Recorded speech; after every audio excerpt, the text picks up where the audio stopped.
부동산 책 읽기 합니다. 돈 되는 부동산 정보를 찾아라. 부동산은 정보가 돈이다. 최현일, 최윤성, 이균호, 지음. 돈 되는 정보를 찾고 검증하고 투자하라. 도서출판 은서원. 오늘은 177페이지부터 읽겠습니다. 7. 세금 정보가 돈이다. 세금은 잘 알면 돈을 벌 수 있다. 부동산 투자에 실패하는 사람 중의 하나는 세금이 무서워 투자를 못하는 사람들이다. 세금이 무서운 사람들은 세금 정보를 이용하여 재테크를 하기 바란다. 아무리 많은 세금도 60%이다. 우리나라에서 부동산을 사고 팔 때 세금을 가장 많이 내는 경우가 50 내지 60% 정도이다. 과거 노무현 정부 때 부동산 투기를 막기 위해 만들었던 다주택 양도세 중과 제도에서 5 내지 60%의 양도세를 걷어들였다. 이 제도에서는 2주택자가 주택을 팔았을 때 양도 차익의 50%, 3주택 이상의 경우 양도 차익의 60%를 환산하는 제도였다. 물론 5 내지 60%의 세금을 내는 것은 적은 비율은 아니지만 세금을 내고도 40~50%가 남는다는 점에서 투자자에게 이익이다. 2주택자가 매매를 통해 1억 원의 양도 차익이 생기면 5천만 원은 이익이 생긴다. 세금이 무서워 투자조차 하지 않는 사람은 세금을 내고 남는 50% 이익도 얻지 못한다. 다주택자 양도세 중과제도는 현재 폐지되어 다주택자가 주택을 매매하여 양도차익이 생기면 6에서 40%의 일반 과세로 전환되었다. 세금이 무서운 친척 때문에 실패한 사례. 50대 최모 씨는 세금이 무서워서 친척 때문에 지금도 분통이 터진다. 70년대 중반 시골에서 어머니가 농사를 해서 모은 돈이 1,000만 원이었다. 교육열이 높았던 그의 어머니는 아이들이 성장하여 서울에 있는 대학에 진학하면 살 집이 필요하다고 생각하고 서울에 집을 한 채 마련하기로 마음먹었다. 그의 어머니는 모은 돈 1,000만 원을 서울의 친척에게 주면서 아파트 한 채를 사놓으라고 부탁했다. 그러나 친척은 아파트를 사면 세금이 많이 나온다고 말을 하면서 그 돈을 다른 친척에게 빌려주고 이자를 받으라고 권하였다. 결국 그 돈 1,000만 원은 영등포에서 어느 작은 공장을 하던 친척에게 물려주고 이자를 받기로 하였다. 영등포에서 작은 공장을 하던 친척은 그 돈으로 영등포에서 공장 부지와 건물을 사고 공장을 확장하였다. 1,000만 원이면 70년대 중반의 가치로 강남의 30평대 아파트를 살 수 있는 가격이었다. 그러나 80년대 빌려준 돈 1,000만 원을 돌려받았을 땐 서울에서 전세를 겨우 얻을 수 있는 돈으로 가치가 하락해 있었다. 그 사이 돈의 가치가 떨어지고 부동산 가격이 올랐기 때문이다. 현재 강남 아파트의 30평대 아파트는 한 채 가격이 12억 원 정도이다. 그 당시 강남 아파트를 사두었더라면 1,000만 원의 가치가 12억이 되었을 것이다. 영등포에서 공장을 하던 친척은 2000년대 공장 일대가 재개발되면서 아파트 두 채와 현금 보상을 받았다. 세금을 무서워하던 친척 때문에 12억 원을 손해본 경우이다. 세금의 종류.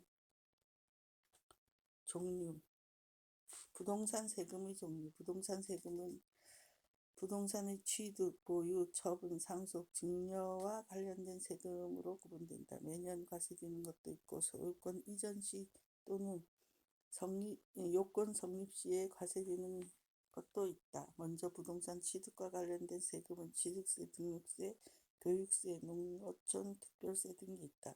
취득세는 부동산을 취득할 때 내는 세금이며 등록세는 부동산을 등록할 때 내는 세금이다. 과거에는 취득세와 등록세를 구분하여 징수하였으나 취득세의 명칭을 바꾸고 통합하여 징수하고 있다. 취득세에는 그 외의 교육세, 농어촌 특별세, 인지세, 법인세 등이 있다.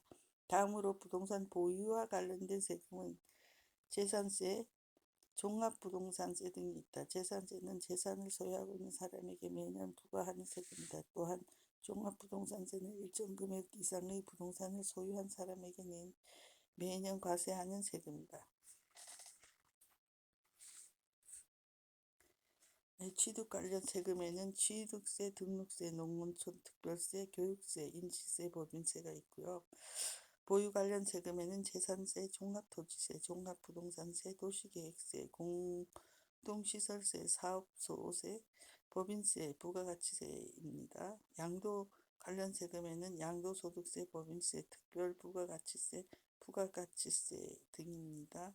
상속, 증여 관련 세금에는 증여세와 상속세가 있습니다. 출처는 국세청입니다.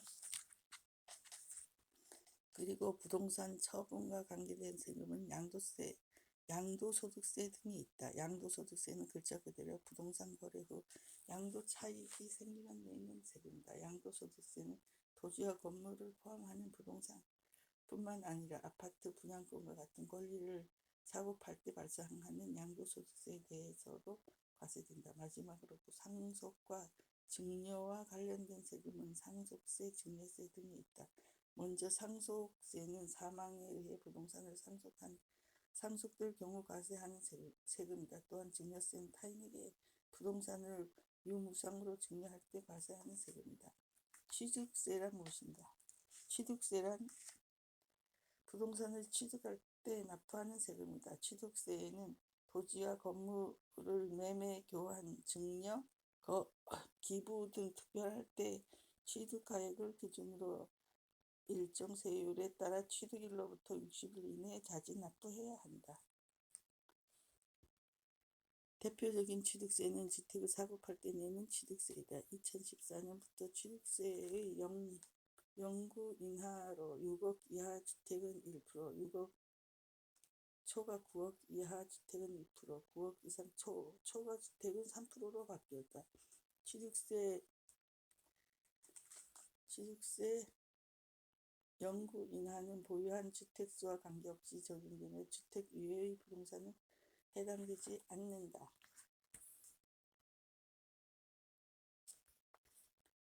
양도소득세.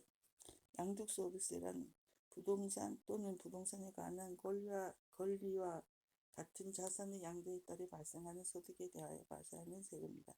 양도소득세는 비과세되거나 감면되는 경우가 있다. 1가구 1주택 보유 요건 및 거주 요건 등 비과세 요건을 충족할 때 양도소득세가 과세되지 않는다. 또한 장기 임대주택, 신축주택,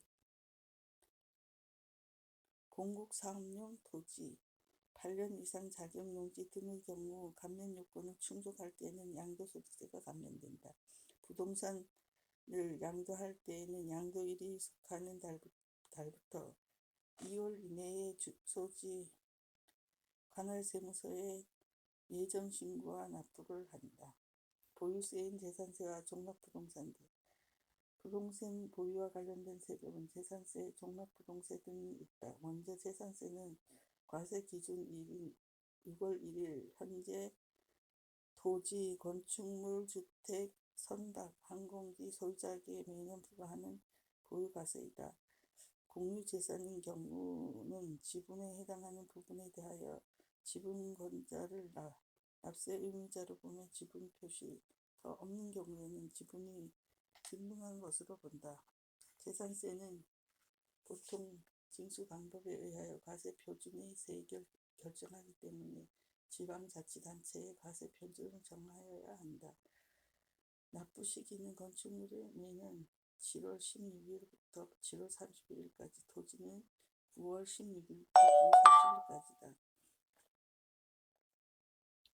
다음은 종합부동세란 과세 기준일 매년 6월 1일 현재 전국주택 및 토지를 위원별로 구분하여 인별로 합산한 결과 도시가격 합계액이 과세 기준액을 초과하는 경우 이 초과분에 대하여 과세되는 세금이다.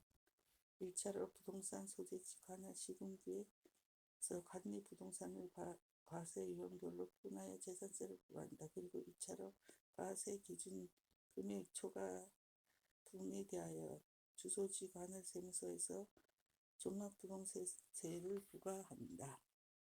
증여세.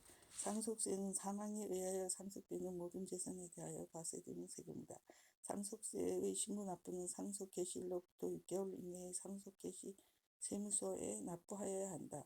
상속세는 상속 재산 가액의 각종 공제, 공과금 등을 차감한 나머지 상속 재산의 세율을 곱하여 계산한다. 증여세는 계약, 단독행위, 기타 사법상의 형식이 무엇이든 타인으로부터 직접 간접적으로 재산을 무상 또는 저렴한 대가로 취득하거나 타인의 기여에 의하여 재산의 가치가 증가하는 경우에 부과한다.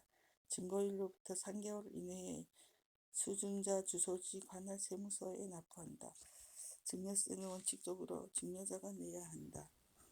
유스테이와 공공임대주택 지방세 역차별. 유스테이는 100%를 면제해주고 공공임대주택을 25% 감면해주는 문제로 지방세 역차별 논란이 지적되고 있다.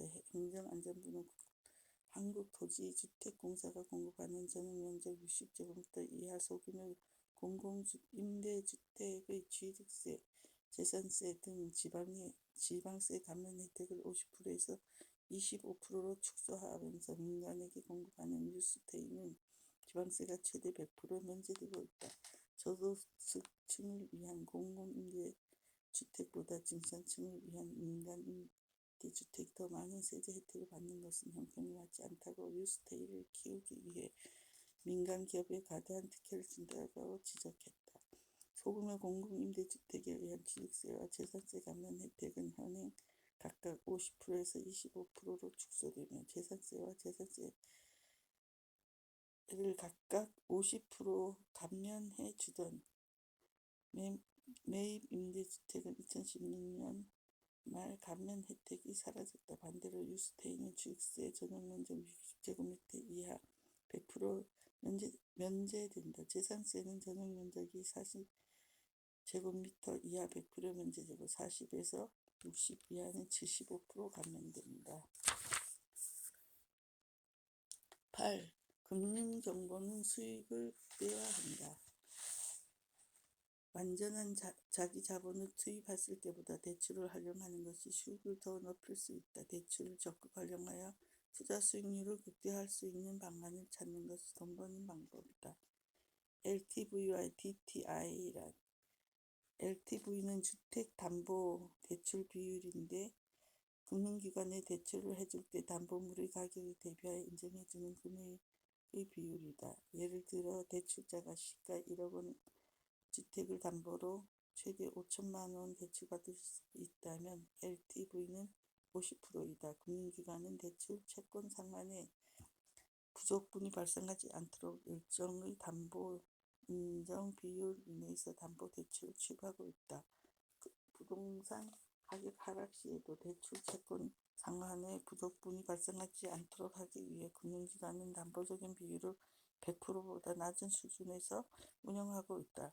또한 DTI는 총부채 상환 비율인데 대출의 금융부채 원리금 상환액이 소득에 차지하는 비율을 의미한다. 대출채권의 원리금 상환은 1차적으로 대출자의 소득에 의해 이루어져야 하기 때문에 금융기관에서는 주택담보대출 취급 시 대출의 소득에 근거한 채권 상환 능력을 반영하기 위해 총부채 상환 비율을 고려한다. 금융감독 당국은 특정 대출자 및 주택에 대해서 총부채 상환 비율을 의무적으로 적용하도록 하고 있다. DTI는 대출자 본인의 기준으로 산정하는 것이 원칙으로 하되 대출자의 배우자가 주택담보대출이 없는 경우에는 부부 합산 기준으로 산정할 수 있다. DTI는 부동산 과열 투기를 억제하기 위해 도입되었으며 현재 3억 원 이상의 주택을 구입하려 대출을 신청할 때 적용한다. LTV와 DTI의 규제는 부동산 가격 인정, 투기 억제, 부실 대출 방지 등의 긍정적인 효과가 있지만 반대로 규제가 지나칠 경우 부동산 침체, 시장 불균형, 실수요자의 내 집 마련 어려움 등의 부작용이 생길 수 있다. 정부는 그동안 부동산 시장이 침체되면 LTV와 DTI의 규제를 풀어 경기 활성화를 활용하였고, 반대 부동산 시장이 과열되면 LTV와 DTI 규제를 강화하여 대출을 억제하는 정책을 펴왔다. 생애 최초 주택 구입 시에 최저 대출 금리를 활용하라. 국토부는 2016년 5월 30일부터 428 맞춤형 주거 지원을 통한 주거비 경감 방안의 후속 조치로 생애 최초 주택 구입자들의 금리 지원 방안을 시작하였다. 소득과 만기에 따라 기존 금리의 0.2%포인트를 인하된 1.6에서 2.6%의 금리를 적용받을 수 있다. 연소득 2천만 원 이하인 생애 최초 주택 구입자가 청약대출 가입 우대까지 적용받아 10년 만기로 대출을 할 경우 이용할 수 있다. 뿐만 아니라 신혼부부의 버팀목 전세 자금 대출이 우대금리로 0.2%에서 0.5%로 확대된다. 종전금리의 2.3에서 2.9%였던 신혼부부 버팀목 전세 자금 대출은 1.8%에서 2.4%로 낮아진다. 그리고 급등하는 전세 가격을 반영하여 수도권 지역의 전세 대출 한도를 1억 원에서 1억 2천만 원으로 2천만 원 높이기로 하였다. 신혼부부의 대출 한도는 다자녀 가구와 동일한 수준의 수도권 1억 4천만 원, 지방 1억 원으로 확대되었다. 대출을 이용하면 수익률을 높일 수 있다. 40대 주부 김모 씨는 젊은 직장인이 많은 강남 인근의 성 오피스텔을 매입하였다. 10평짜리 오피스텔은 1억 3천만 원에 매입하여 보증금 2천만 원에 월세 100만 원을 받고 있다. 은행이 저보다 3배 이상 임대 수익을 얻고 있다. 이 경우 100%의 자기 자본을 투자할 때보다 금융기관이 대출 이용할 경우 수익률이 더 높게 나오는 것을 알 수 있다. 일반적으로 수익률 계산은 대출을 제외한 수익률과 대출을 포함한 수익률을 구분할 수 있다. 대출 제외 수익률은 월세 곱하기 12 나누기 총 매입액에서 보증금을 빼고 곱하기 100 방식으로 산출한다. 대출 포함 수익률은 월세에서 월 이자 빼고 곱하기 12 나누기 총 매입액 빼기 보증금 빼기 대출금 곱하기 100 방식으로 산정한다. 이 경우 10평짜리 오피스텔이 1억 3천만 원을 매입하여 보증금 2천만 원에 월세 100만 원을 받고 있는 사례에 대한 수익률을 계산하면 다음과 같다. 먼저 대출 수익률은 1천만 원 곱하기 12개월 1200만 원 1억 3천 이걸 나누기 바로 열고 1억 3천만 원에서 마이너스 2천만 원 마이너스 1억 1천만 원 가로 닫고 곱하기 100으로 하면 10.9%이다. 반대로 대출 포함 수익률은 1천만 원 마이너스 12만 5천 원 가로 닫고 곱하기 12개월은 1,005만 원 나누기 가로 열고 1억 3천만 원 마이너스 2천만 원 마이너스 5천만 원은 6천만 원 가로 닫고 곱하기 100 하면 17.5%이다. 결론적으로 대출을 포함한 수익률이 17.5%, 대출 제한 수익률은 10.9%로 대출을 포함한 수익률이 6.6% 높다. 이러한 현상이 대출 이자가 낮은 경우 가능하다.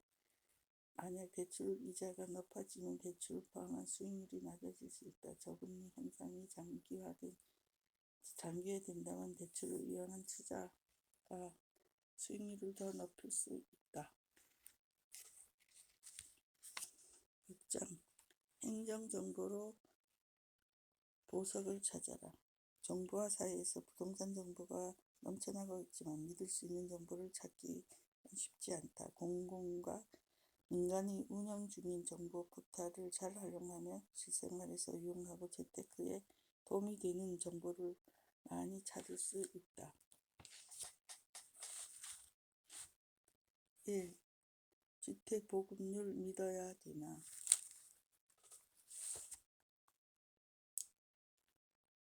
주택 보급률은 국가 또는 지역이 주택량 그곳에 거주하고 있는 가구 수에 비하여 얼마나 부족한지를 보여주는 양적 지표이다. 주택 부족에 시달리던 우리나라에서는 공급 확대라는 정책 목표의 달성도를 나타내는 주요한 지표로 활용되었다. 그러나 주택 보급률은 자가 보유율, 거주 상태, 주거 수준 등을 보여주지 못한다는 한계점을 가지고 있다. 주택 보급률의 산정 방식. 주택 보급률은 보통 가구 수에 대한 주택 수의 배분율이다. 즉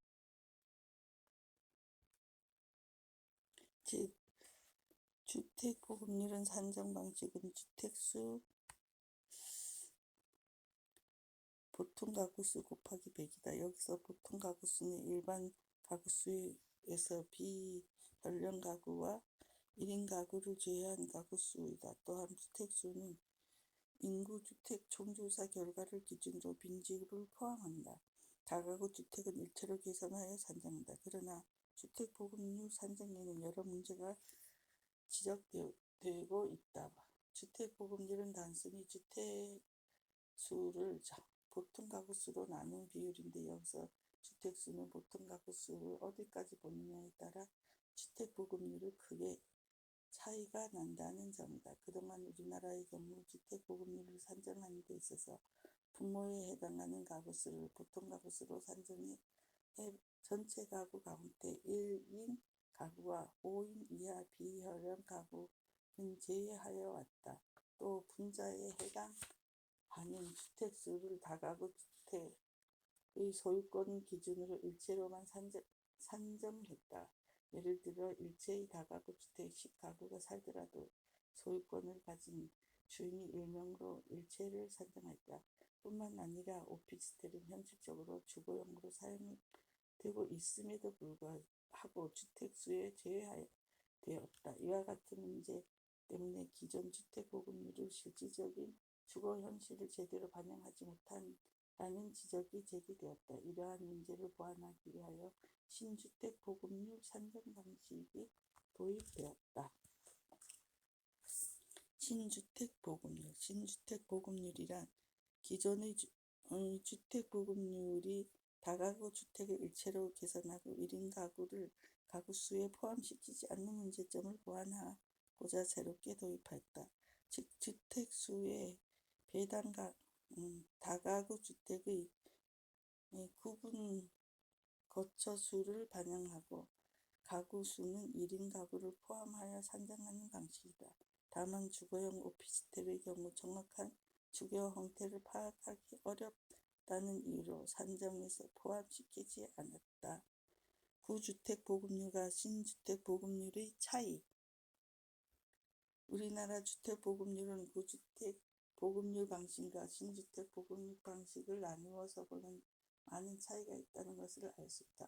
먼저 2014년 구주택 보급률 방식으로 따른 주택 보급률은 전국적으로 118.1%, 수도권은 107.5%, 지방은 128.6%이다. 그러나 2014년 신주택 보급률 방식에 따른 주택 보급률을 전국적으로 했을 때 103.5%, 수도권은 98.2%, 지방은 108.4%이다. 주택 수의 다가구 주택 수의 구분 거처 수를 반영하고 가구 수에는 1인 가구를 포함하느냐에 따라 전국적으로 14.2%, 수도권은 9.3%, 지방은 20.2% 큰 차이가 발생하였다는 것을 알 수 있다. 통계청과 국토부 서로 다른 주택 보급률. 2016년 12월 통계청 발표에 따르면 2015년 11월 기준 우리나라 총 주택수는 1636만 7천 가구이며 그중 일반 가구 수는 1911만 1천 가구로 주택 보급률이 85.6%에 불과하다고 발표했다. 이는 국토교통부가 2014년 주택 보급률 103.5%라고 발표한 통계와는 큰 차이가 난다. 그동안 국토부의 주택 보급률 통계에서는 2008년 100%를 넘어선 이래 꾸준하게 증가해왔다. 수도권이 여전히 주택 보급률이 100%를 넘지 못하고 있으나 대부분 지역에서는 100%를 넘어선 지 오래다. 우리나라의 주택 보급률이 이미 8년 전 100%를 넘어선 상황임에도 불구하고 2016년 12월 통계청에서 발표한 주택 보급률은 85.6%는 큰 혼란을 주었다. 이같이 국가통계를 관장하는 통계청과 주택정책을 맡고 있는 국토교통부의 통계가 다른 것은 국토부가 2008년부터 주택종수계산법을 새롭게 바꿨기 때문이다. 국토부는 다가구가 살고 있는 각 세대의 구분 거처를 하나의 주택으로 계산하였다. 건물은 일체지만 주택 수는 여러 개로 짓게 된다. 다가구 주택이 실제로 여러 가구 생활 가능한 주택으로서 기능을 하고 있기 때문에 현실을 반영한 것이다. 대신 1인 가구 증가 추세에 따라 1인 가구도 가구수 계산에 넣어 주택 수요도 함께 늘림으로써 현실에 가깝게 조정하였다. 그러나 통계청은 가구수는 1인 가구를 모두 포함하는 국토통계와 맞추면서 주택수는 다가구 주택은 일체의 주택으로 계산한다. 때문에 통계상의 주택이 크게 모자라는 것으로 나타나고 있다. 주택 보급률은 통계상 차이는 주택정책의 방향과도 관계가 깊다. 주택 보급률이 100% 이하로 낮게 나타나면 정부 공급량을 늘리는 정책을 추진하기 위해 주택 대출 이자를 낮추거나 건설사의 분양 규제를 완화할 수 있다. 반면 주택 보급률이 충분하다면 주택의 분배와 주거 환경의 개선에 초점을 맞추게 되고 다주택 소유자에 대한 규제를 강화하고 리모델링을 활성화 위한 정책을 추진하게 된다. 따라서 정확하지 않은 주택 통계는 정책의 혼선을 부를 수 있고 국민들의 혈세를 낭비할 수 있다. 뿐만 아니라 잘못된 통계 정보를 잘못된 의사결정으로 연결되어 투자자에게 피해를 줄 수 있다. 통계 방법을 일치시켜 정부 통계와 통계의 신뢰성을 회복해야 한다. 네, 194페이지입니다. 오늘은 여기까지 읽겠습니다.